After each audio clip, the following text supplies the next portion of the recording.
Mga kaludi, ako'y papasok ng night shift kaya ayan, nasa tabing highway na ako dahil ako ay umalis ng bahay ng 7 p.m. ng gabi dahil pahirapan talaga na sikil masakyan lalo na pagsapit na ng 7:30 madalang na ang nagbabiyahe. Ako'y nag-face mask na mga kaludi dahil nalalanghap ko na yung mga usok ng sasakyan dahil sa tagal kong mag-antay. Ayan, kampante na ako dahil ako ay may kasama ng nag-aantay ng shuttle mga kaludi.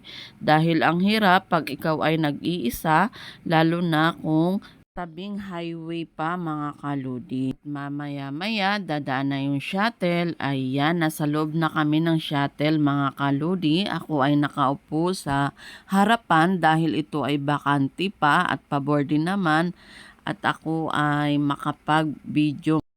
Ayan, stoplight kaya huminto muna yung aming shuttle mga kaludi. Inaantay yung go signal papasok ng EPIP. Ayan. Finally, nakaguna ang aming driver mga kaludi. Ito yung schedule na pinakamahirap mga kaludi dahil sa gabi ikaw ay magtatrabaho, talaga namang si antok ay talagang papasok sa inyong buhay pagtatrabaho at ito ay inyong paglalabanan. Nasa company na kami mga kaludi. Yan yung locker ay wala pang gaanong tao dahil kami ay napaaga. Dito na lamang. See you on my next video. Follow for more.